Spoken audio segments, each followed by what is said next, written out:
The World Around Us EVS 1 Part 1 Standard 3rd. त्याचा आपण second lesson बघितलेला होता. माय हेल्दी अँड सेफ लाईफ ह्याचा एक पार्ट केलेला आहे. आज आपण दुसरा पार्ट बघणार आहे. Let's understand. Body. My body belong to me. No one can hurt it. माझी बॉडी ही माझी आहे, त्याला कोणी हर्ट म्हणजे दुखवू शकत नाही. Private part. The lips, chest and the area belong the waist are called private part. No one is permitted to look at them, talk about them and touch them. This is the rule of touch. Private पार्टमध्ये काय आहे? Lips, ओठ, छाती आणि जो आपला waste म्हणजे कमरेखालचा भाग आहे त्याला काय म्हणतात? प्रायव्हेट पार्ट बोलतात. कोणीही कोणाच्या परमिशन शिवाय त्याला बघू नाही शकत, परत त्याच्याबद्दल बोलू नाही शकत आणि त्याला स्पर्श पण करू शकत नाही. हा स्पर्शाचा रूल आहे. Touch the rule. Secrets. If someone's break the rules of touch, behave wrongly with you and ask you to keep it is a secret, do not hide this from your parents at all. जेव्हा कधी हे rules, private पार्ट्सचे rules कोण break करत असेल तर ते काय आहे? रॉंगली आहे, चुकीचे आहे. आणि जर कोणी असं सांगितलं की हे सिक्रेट ठेव, तर ते सिक्रेट ठेवायचं नाही, ते लपवून ठेवायचं नाही, ते आपल्या पॅरेंट्सला नक्की सांगायचं. Hug, cuddle. You like when you favourite persons hold you close or kiss you, but if someone else does this and you feel scared or dislikes it, you must tell your elders. Hug म्हणजे मिठी मारणे. जेव्हा आपल्या favourite, आपल्या पसंतीच्या व्यक्तीने जर आपल्याला होल्ड केलं, हग केलं म्हणजे मिठी मारली किंवा किस केली, पप्पी घेतली, तर ते चालतं. पण जर आपल्या विरुद्ध किंवा आपल्याला जे आवडत नाही त्या व्यक्तींनी जर आपल्याबरोबर तसं केलं तर ते चुकीचं आहे. जे कोण मोठे आहेत त्यांना आठवणीने ही गोष्ट सांगायची. Shout loudly and run away. If you experience a bad touch, shout loudly, say no and run away.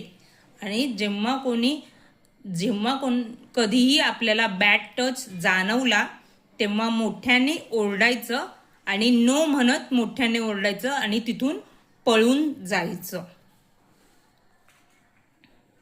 It is never your feather.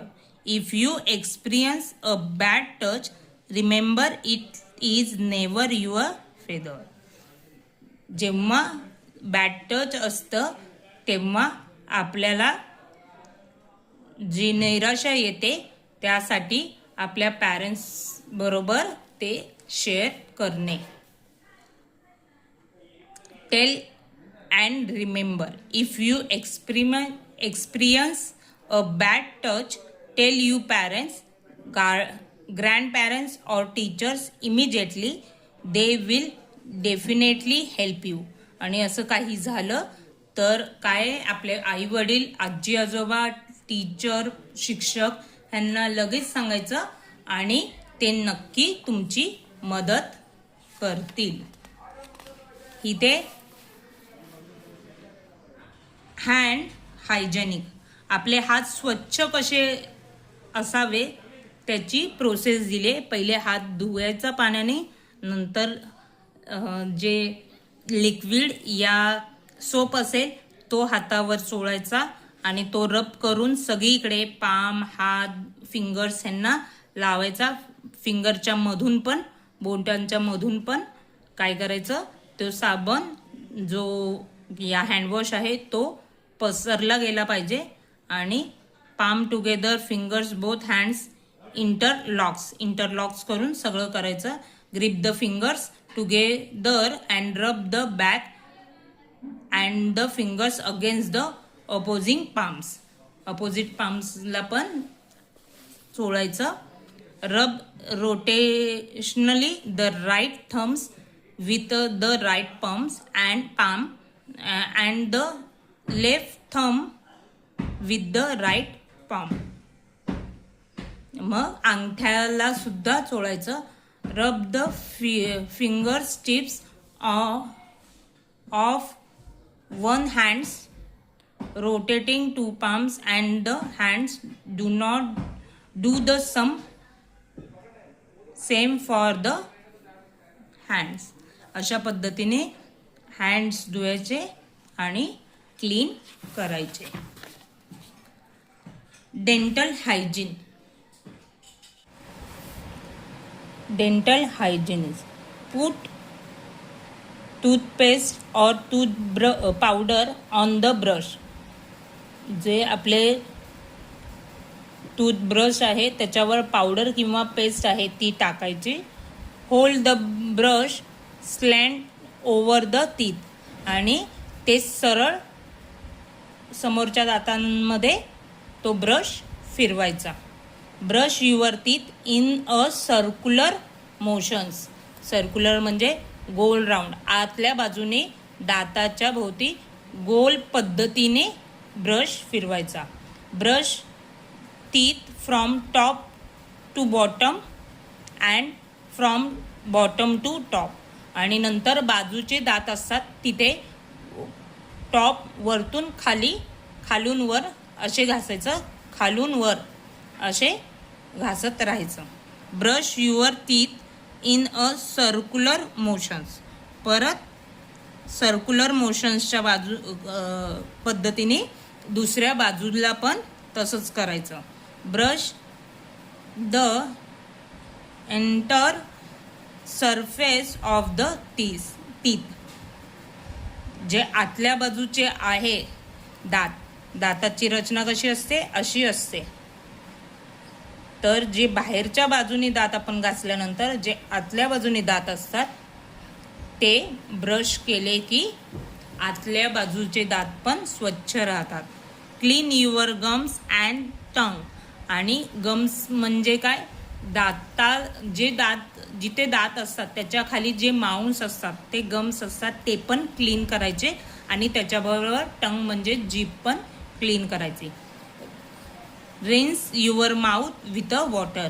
आणि ब्रश पूर्ण झाल्यावर तोंड आपलं पाण्याने स्वच्छ धुवून घ्यायचं.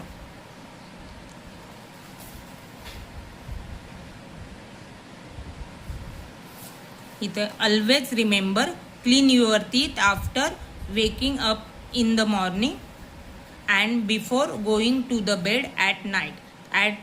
At other times rinse your mouth with water after eating something.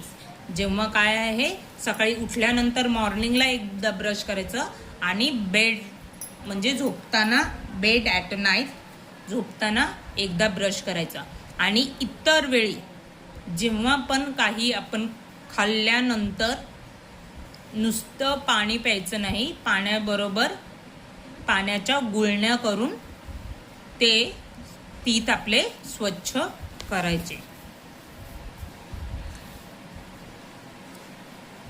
Maintaining proper body hygienes help maintain good health. जर आपली बॉडी, आपले शरीर स्वच्छ ठेवले तर आपलं हेल्थ, शरीर पण कसं चांगले राहते. Along with this we can face many dangerous while moving around inside or outside the house.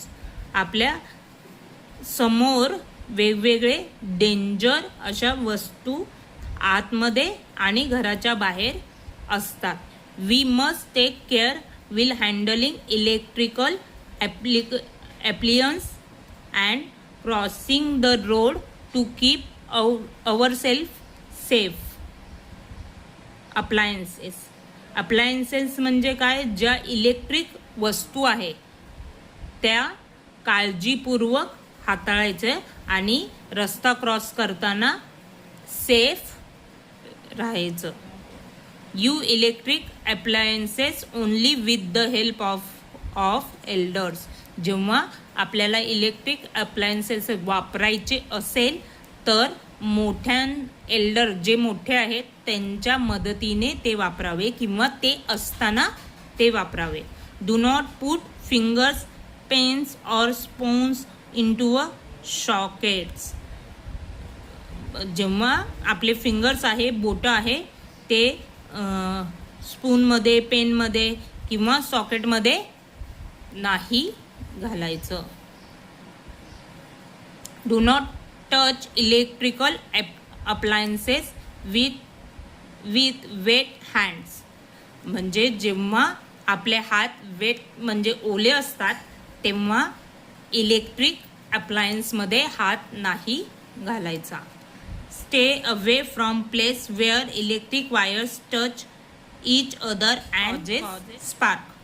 म्हणजे जेव्हा अशा ठिकाणी ज्या इलेक्ट्रिक वायर एकमेकांना टच होतात आणि स्पार्क होतात तिथे आपण थांबू नये.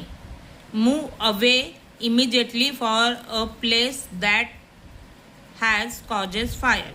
जेव्हा कधी फायर झाले तर एक्झिट्स दरवाजा असतो तिथून मूव होणे. ह्याच्यात रोड सेफ्टीचं एक पोयम दिलेली आहे आणि त्याच्यानंतर ह्याच्यात एक छोटंसं मॅच द फॉलोइंग दिलेलं आहे. हा म्हणजे सर्कल आणि त्याला क्रॉस केलंय म्हणजे तिथे जाऊ नये.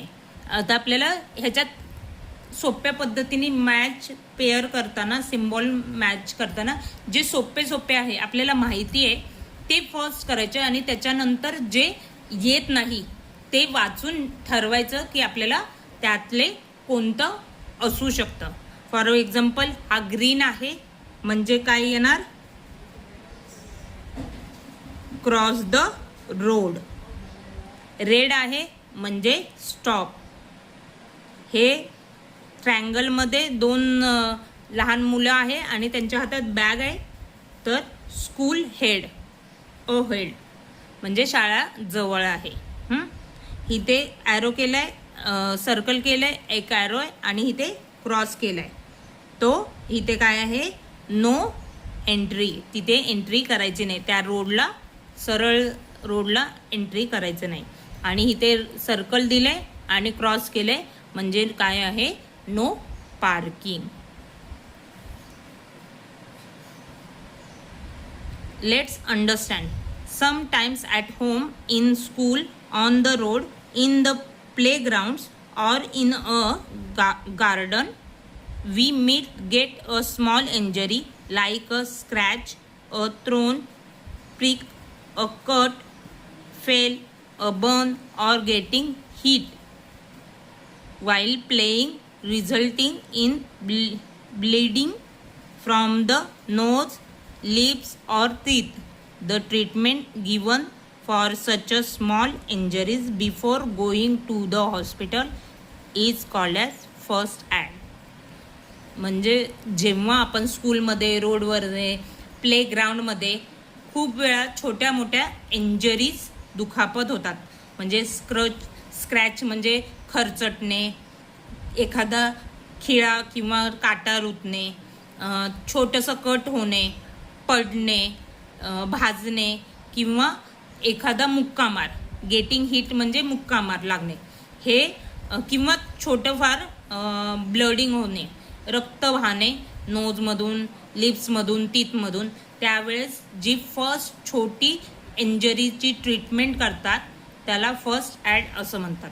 The box in which the material required for giving first aid are kept in called as a first aided box. ज्या बॉक्समध्ये हे मेन महत्त्वाचे मटेरियल असतात त्याला फर्स्ट एडेड बॉक्स असं बोलतात.